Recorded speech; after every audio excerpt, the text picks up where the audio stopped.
Hey everybody, Judy Warner here, Director of Community Engagement for Altium. Welcome to the OnTrack podcast. If this is your first time listening, we're glad to have you. If you're returning, we're happy to have you back. The OnTrack podcast is produced every week, so please add the OnTrack podcast to your favorite RSS feeds or iTunes. You can also follow me on LinkedIn, oh please, and Twitter at Altium Judy. And be sure to follow Altium on LinkedIn, Twitter, and Facebook. So let's get into the show. Well, I have a treat for you today. I have a guest, Charles Pfeil, who is, he won't say it, but I will. He's iconic in the industry. And we're going to talk a little bit about the history of routing, kind of where we started out a ways back and where we are today and where we're going. So I have sort of the expert on this subject. So Charles, I want to tell you a little bit about Charles. Forgive me for reading here for a moment. Charles has been in the PCB industry for over 50 years as a designer and owner of a service bureau, and has worked in marketing and engineering management at Raycal Redac, ASI, Cadence, PADS, Very Best, and Mentor Graphics. So pretty much everybody, and now Altium. He was inducted into the PCB Design Hall of Fame through UP Media in 2013 for his contribution to PCB design software. Charles has been working at Altium since 2015 as a senior product manager. So welcome, Charles. We always have a blast when we talk together. So thanks for doing this adventurous podcast with me. So you're welcome. Glad to be here. So you are on the other side of the country from me right now. You are whereabouts in Florida? It's on Singer Island on the east coast side of South Florida. Rough life. Are some of those pictures behind you from local haunts? Those are actually from San Diego and Laguna Beach. Oh, nice. Well, I'm here in La Jolla, as you know, and I get to see you sometimes once a month. Just depends on what they've got you. So anyways, it's good to see your face, my friend.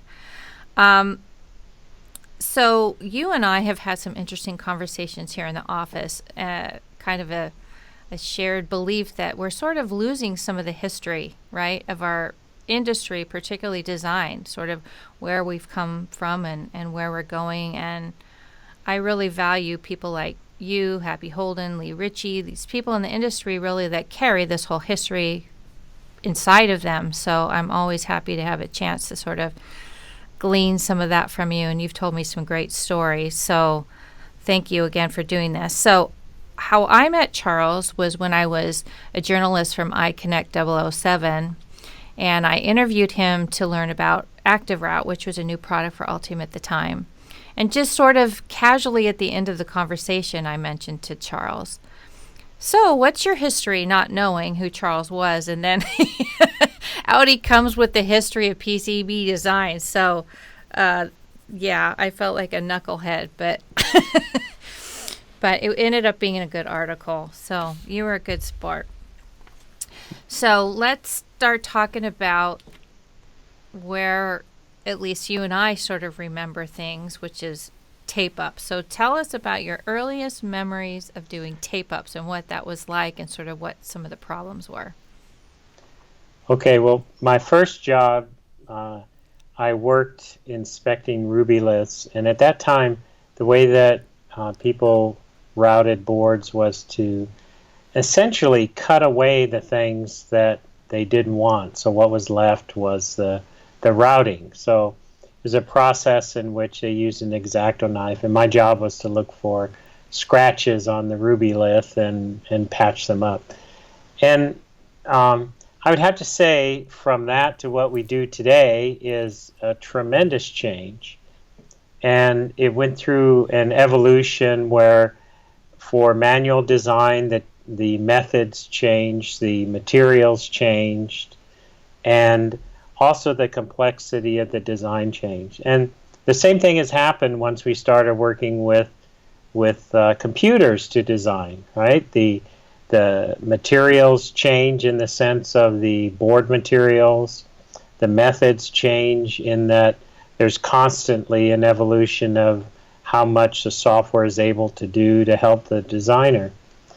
But just a note on the manual design and where this term artwork came from, that the interconnect would be done by drawing it, right? Usually with red and blue pencils, and most of the designs were 2 layers, and you would try and interconnect them and erase a line if it doesn't work out. But generally, the type of components back then were dip ICs, if you had any at all, and it was fairly simple, and you could draw with red and blue pencils what you wanted, and then you would either use black tape or red and blue tape in order to create an artwork that would be used in fabrication in order to get the design made. Well, there were many different styles when you get to the artwork side. Some people like to use the black tape and create curves and arcs on everything, and some would not care about concentric arts. Others, like me, would be very OCD and want to make every single corner perfect and make it look like some kind of art. It's not really art, but it's just the implication is that the person who's doing it is really caring about how it looks. Absolutely. Okay. Which, by the way, so one question I want to ask you, I know the answer to, but I think the listeners will appreciate. What were you touching up that ruby lith with? Just a red pen. A red pen? Red pen. I would just, because I had a magnifying glass to find the scratches, because with an X-Acto knife, they would be really small, nicks. Right. And so I'd go through looking at it with a magnifying glass and then use a red pen to fill it in so that there's no place for the light to shine through. Because the way they were doing it back then, if enough light shined through, then there'd be a hole in the mask for etching the board. Yep. Which could, what would that? Well, you have an open. Well, you have an open if the scratch went all the way across, right? Yeah. So anyways, continue on. It's just okay. A funny thing, like when I think of how much precision we have now, to think of us touching up artwork with red pens just cracks me up. Yeah. And when using black tape, I think it was common to start out with arcs, and you do that by kind of using the knife to create a little cinch in the corner. But eventually arcs became the less productive method, let's put it that way. And so you would start making 45-degree corners by just cutting maybe 3/4 of the tape and folding it over to create a corner. And so then the art was to make sure that everything was right on the grid, and when you did a 45, it'd be perfectly 45. And it got kind of obsessive, but when computers came, that's where it changed. And I do have an experience in that area when my service bureau switched to computer design as opposed to manual design. So you were right in that transition then. You went on your service bureau right from rubyliths or black tape right into computer-aided design from tools. tape-ups in 1978, from tape-ups to computer design. And that was a Raycal Redax system. And I lost all my customers because the only customers who wanted the computer design were people who already had it themselves. Oh. Most people who didn't have computer systems, they didn't trust it. We would give them plotted artwork and they couldn't edit it. So as a service bureau, I had to go out and find customers who not only use computers, but Raycal readout computers. So Fortunately, was there was a Raycal? market. Oh, okay. Yeah. So was Raycal Redux price point? Was there a barrier to entry there, kind of, for that kind of system for OEMs? Sure. So I bought 2 used systems, with a basic vector graphics monitor, PDP 1134 with the software. I bought 2 used systems for, my memory is not great on this, but I think it was around $125,000. Holy cow. That's a lot And it was a lot, for but used. it was an investment and it Right. paid off over time. Right. I did increase my price per IC by a factor of 10, Wow. which helps, because you got to pay Yeah. for the equipment. But Yeah, of course. that's what happened in the industry. So routing in a computer system was different, because with a computer, of course, you're effectively laying down the etch as you route, as opposed to going through a stage of sketching the red and blue pencils. Right. But so interactive routing was really click, click, click, click at every corner. Okay, and if you wanted to make a change, then you would either delete those and reroute it, or some more sophisticated systems allowed you to move the track around. And it was either that or auto routing, and at that time auto routing, well, it hasn't changed much, but auto routing was primarily just an X and Y exercise in adding a lot of vias. In a sense, it was similar to the way that IC routing is. IC routing doesn't care about vias, and they just, whenever you got to make a change in direction, you just pop a via and go. And with printed circuit board auto routers, that's what they would do. They didn't care about how many vias you added. And really, vias, the only problem with vias back then was the cost of drilling them. Right. At that time, there wasn't. Yeah, it's nominal. Well, the cost was still there, but in terms of vias affecting the high-speed behavior, Oh, right. Uh-huh. there weren't high-speed designs. There were companies, of course, who were doing that, but vias didn't become a cost for signal and performance. Right. So people still didn't like vias. They could see with their mind that, hey, I could route that without vias, so they would rather just go ahead and route it without vias. And so even though auto routers, every company tried to come out with the ultimate auto router, and it could never match what the designer was thinking or what the designer really wanted as a final result. And I'd say generally that's been the problem with auto routing. Too many vias, not really ending up with a route path that the designer had in his mind. And also the most common thing I hear is that it would take more time to clean it up than it would to just route it manually. Okay? Now, I remember back in my early fabrication days knowing designers that would auto route a portion, say 60% of the board, they would auto route, and then they do all the rest by hand.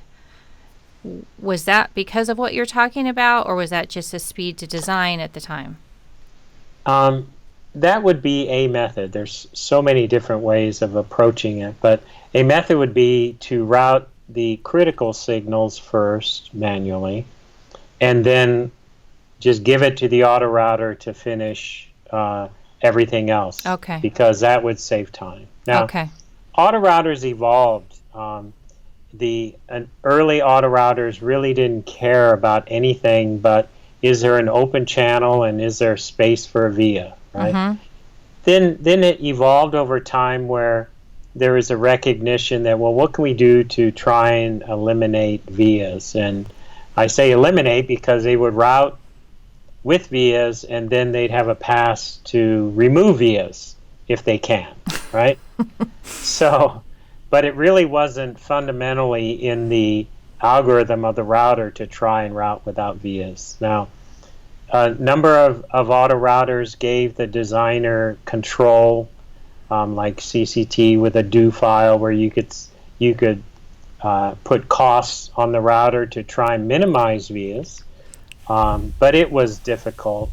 You really had to be an expert. And I went to a number of companies where they had one person who was the router specialist, and the designers would place the board and then send it to the router specialist who would do the automatic routing, and that person would know how to set it up and be pretty good. But when it came back, there still had to be quite a bit of editing. Who created the best sort of auto router of that time, and what kind of time frame are we talking about now as we're moving forward? I would say, well, it depends on who you talk to, okay? Because everybody has their favorites, right? Everybody has their favorite. So I would say, though, obviously, the Cooper-Chan technology, CCT, their auto router was the favorite, especially among Mentor, Cadence, Pads. Those companies all had interfaces to it and relied upon it to do their auto routing. Got it. Once CCT was bought by Cadence for a measly $430 or $450 million. Whoa. All the other companies, Mentor, Very Best, and also Pads, felt, whoops, we can't go down this road, because as usually happens in a competitive environment, those who have a relationship with one of their competitors, it's possible that relationship could diminish over time. Right, of course. And we have to remind listeners right now that at that time, Pads was not part of Mentor. Correct. Neither was Very Best. Very Best, right? So it was a whole different environment. So Very Best, they had auto routing capability, and it was different. It had some different data structures and different algorithms. And actually, that was one of the primary reasons why Mentor bought Very Best, was for that auto routing capability. Oh, okay. Interesting. See, I love people that are around our ages know this, but so many now that are, I don't know, maybe 40 and under don't.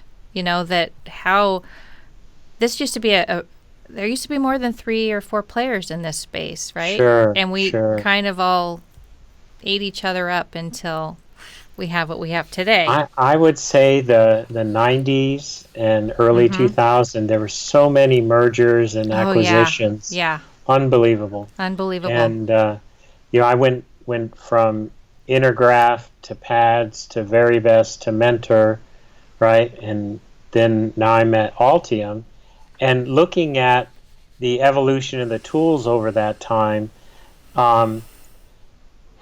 the auto router was a key thing, but realistically, designers still preferred to route it just by themselves and manually, right? It's true. It really has a lot to do with what the designer thinks about when they're placing the board. They know that a certain bus needs to go in a certain direction on a certain layer, and to set up those kind of controls and cost adjustments for an auto router is a lot of work, and it requires a lot of knowledge about the core capabilities. So I think routing in general, after CCT was bought, started turning in a different direction, where rather than just auto routing, let's see what we can do to give the designer the kind of control with interactive routing that they want and increase the performance. What can we do to increase the performance? Right. And tell me again now, is this around the time that you joined Mentor's team? Yeah, I joined Mentor in 1998. Okay, so late 90s. Yeah, And it you was. helped architect that vision, right? I mean, I don't Yeah, I was part of it. I mean, part of it, there's right? With a always a team, lot of people right? involved, and I was involved in it. And I always tried to put my designer perspective into it, right? And I think that's my contribution is not only being able to work with the development people, but to be able to communicate the knowledge and expectation of a designer so that the software that we develop is something that a designer would appreciate. Right. You Not that, had a yeah, designer brain, so you knew, which by the way, as you alluded to in the beginning, is is an artistic brain, really. There's a lot of creativity there and an yeah. appreciation for not only function but also aesthetics and to put things in really neat type patterns or Well, yeah. yeah, you call it There OCD, is but that. there's that. You know, this is a topic that has come up quite a bit in the last 10 years. And I like to say the following, that yeah, there's that artistic side, but ultimately, I believe it's about efficiency. Okay? Okay. And in the context of CAD design, um, efficiency means that the routing is as direct as required. Of course, if you're doing some kind of tuning on it, it's not going to be direct. You're adding length to it, but you want it to be as direct as possible. You want to manage many more things than we had to manage, back in the Yeah. 60s and 70s, right? Right. Now Absolutely. you have to manage high speed requirements, so you don't necessarily want to have everything tightly packed in parallel. I Yeah. remember I was demonstrating some ActiveRoute capabilities to a high-speed product manager probably a little over a year ago. Mhm. And there was a bug in the routing where it was kind of messy, and the high speed engineer says, "Oh, that's great," right? Because it would totally eliminate crosstalk. And Exactly. yeah, so there has to be the balance, Right. right? And that fundamentally, that is the job of the designer. How do you figure out the compromises, right, Right. to achieve the right balance where you fulfill manufacturing, you fulfill high speed requirements, and ultimately the design works, right? And if it comes out looking where everything is nice and neat, that's a bonus because the next person who has to make edits on it, Right. it'll be much easier, right? Right. And yeah, frankly, most of the time, or many times, if it's not a high speed Yeah. net, those geometries don't matter so much. But if it doesn't take any extra time to make it nice and neat, what's the problem with it? Yeah. I get what you're saying. Yeah. There's sort of some elegance about the design. And like you said, many boards go into respins, and Sure. you're not always doing that on your own work. So that totally makes sense. Um, so you joined Altium, what, 2 years ago, about approximately? Yeah, in May of 2006, or excuse me, 2015, right? 2015. And Yeah, so you've been working on ActiveRoute here. So yeah. what you've always throughout your whole career been pushing for, trying to make things better. What are you trying to accomplish sort of on the work you're working on now on the ActiveRoute? Yeah, so it is one of a number of things that I have worked on, but I would say most of my time has been spent on ActiveRoute. And the intent of ActiveRoute is to give the designer another tool in their interactive tool set. Okay, it's not for everything, but the intent is that when you have a group of signals that you want to route together, whether it be a bus or just individual nets that start and end in approximately the same place. I want to give the designer the ability to just through a couple simple clicks have those routes the way that he's thinking. Okay? And what is the designer thinking? That's the key. But I would say that with most boards, it's pretty clear. You see the connections. That's where they start and end. And I'm looking for a tool that can allow the designer to just select those connections and have it route on the layers that he wants them on. Ability to spread them out. Ability to pack them together. These little techniques are there as options so that ultimately it looks like you would do manually. It's not a replacement for interactive routing. It's instead an accelerator. Okay. Oh, okay. By the way, along the lines of accelerator, I was talking to somebody. I have to share the story with you. I was talking to a designer, and he was telling me that he was sitting in your session at Altium Live, where I think you were showing ActiveRoute, and he said someone in the room said, we're paid by the hour, right? Because it was making it more efficient. So I think that's a compliment to you, Charles, to the work you're doing.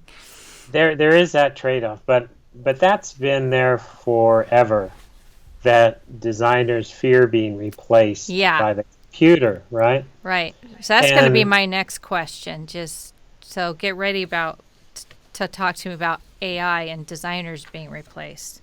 Okay. Yeah. Well, we can go there now. Okay, you ready?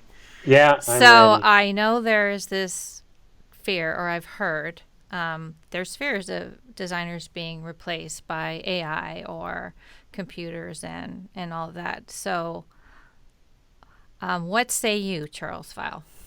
Well, I say that it's going to be a while. All right. If you can imagine all the energy and all the time and talent that has been focused on auto routing over the years, since you have companies like ASI in the late 60s had automatic routing for IBM, on mainframes. I didn't know that. And programming it with punch cards. So from there until now, the ability to get auto routing to succeed has failed. All right. And this is just or hasn't gotten us there since the 1960s, right? We're still not, it's not there. And generally designers have rejected it. And it's not because they're afraid they're going to lose their job. Yeah. And besides that, like I say, usually you don't sell these tools directly to the designer. You sell it to their manager. And if they can get the job done faster, they're all for it.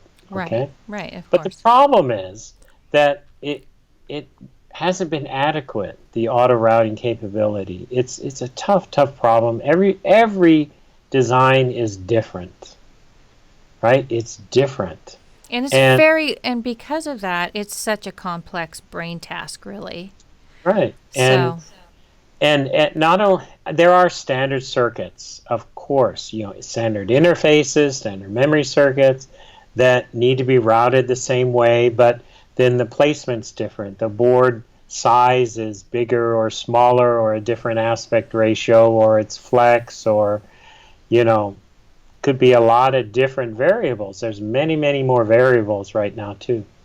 So to fully automate that is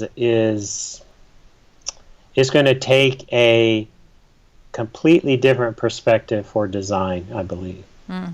And it's going to take a huge investment. And the interesting thing is, in 10 years, let's suppose somebody started on are you reading my mind? My next question was going to be, where are we going to be in 10 years, Charles? Yeah, so just keep going. Let's suppose somebody started a project to use AI, and that's in the context of doing machine learning and analyzing databases and building decision trees. And even if you got that working over 5 of those 10 years, a lot of the things will change. They'll evolve, and this is one reason why software vendors can't keep up with the technology. There's always something new, always something new. And on our list of enhancements to work on, it's always the latest technology, right? And there's only so much we can do, so we have to pick and choose which technology we're going to focus on with each release. Well, and I was just talking to Ben Jordan here about this. Until I came here, since I came from the board and assembly side, I had no real appreciation for the time and discipline it takes for development and for coding that software. It takes a lot of time and a lot of discipline to put in all these new features, and we're so sort of instant gratification. We're just like, oh, well, put it in your next release. Not so easy. Yeah. It's just a fact of life, and our customers, they want these things, and we want to give them to them, but it has to be an evolution. Okay? Yeah. So if a company decide, okay, we're going to use AI to automate the design process, sure, they could analyze all the different types of designs and understand them and how to use them, but then when they start with a new design, how could an AI decide on its own what the board size should be, what the stack up should be, whether or not to use microvias, what are the critical signals? I guess it would have to be able to read a data sheet that is hard enough for humans to read. That aren't always accurate, may I add. Yeah, that's true. I mean, most of the time they are, but... I'm not saying it's not possible. It certainly is possible, but it's going to be a long time. Yeah, I got it. Maybe, who knows, maybe MCMs will come back and we won't have printed circuit boards. Yeah. There's always that possibility. Yeah. We just don't know. The even, printing circuit boards. Right. Where is that technology going to be in 10 years? Exactly, yeah. Right?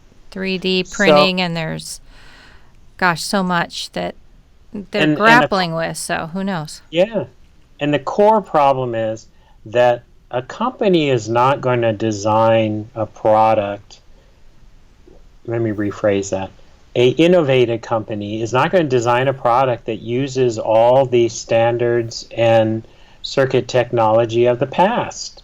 They have to have something new and different. Right. This is why Intel stays in business and all the other chip manufacturers, because they need higher performance, they need more capabilities, and so it's a complete redesign, except for, like I say, standard interfaces and memory. That's not a redesign until the next standard comes out. But those tend to last a couple years, and then you look at memory, DDR2, 3, and 4. They just change over the years. Right. And the interesting thing about, I wanted to comment here about memory. In terms of the PCB designer, the DDR2 circuit was the most difficult to route because of the T branching. Then the DDR3 came with the flyby signal technology. That was much easier for the designer to work with, as long as you have some kind of electrical signals. And DDR4 is really just a minor evolution, significant in terms of performance, over the DDR3. So who knows where that's going next? Will the next phase be like the change between DDR2 and 3? I don't know. They have the specs for DDR5, and I'm just unfamiliar with them. But so technology will continue to change. Maybe AI will be able to support a segment at a time. And I know that there's people in the industry who are talking about this and wanting to do something with it, but I'm unaware of a officially funded project to do it at this time. I'm with you there, and I would think you would hear about it from, your connections. Maybe. I don't know, but we don't know. We don't know. And would a company, like Cadence or Altium or Mentor fund a project that they know is going to take 2 to 3 years and maybe not will work? Right. It may be adopted, or maybe 3D takes over by then. Right. It's a risk. Yeah. So I would say to all the designers who are concerned about losing the job, don't worry. But what will be extremely important is that they make sure that they continue to be educated and understand the latest technology and what requirements those bring to the design process. Then you have your value. Yep. And you won't lose your job. And I would say to that almost through the OnTrack newsletter and now podcast, I hear that message over and over and over again from leaders, right? Of saying, the key to my success was I continued to learn and evolve. And so, anyways, it's been great to talk with you, Charles. I always learn so much from you. But I wanted to ask you one last question. I have this part of the podcast I like to call Designer After Hours. Uh-oh. So I'd like to it's a clean family show here. We just want to know about, I've just noticed a lot of designers do have a creative bent and usually have some interesting hobbies. So what are maybe 1 or 2 of your favorite hobbies? Well, I could list 3. Right? Okay. One is playing golf. I love to play golf. Second would be photography, taking pictures, mostly landscape pictures. You can see behind me a couple landscapes, but I like to say that I prefer landscapes because they don't move very much. I've tried to do a few weddings and it was a total disaster. So I'm just not there. But and then third, I do write a lot, and I've written poetry, and I really enjoy doing that. So those are the 3 things. Speaking of writing, I wanted to let our listeners know that Charles has written, which I'm delighted about because of my passion for history being preserved. How many parts are we now? Up to 10?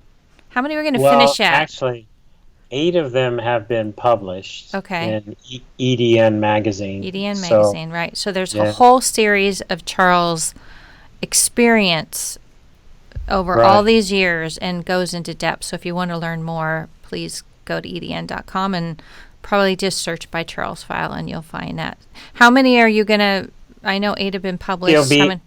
8 have been published. I think it'll be 12 or 13. 12 total. Okay.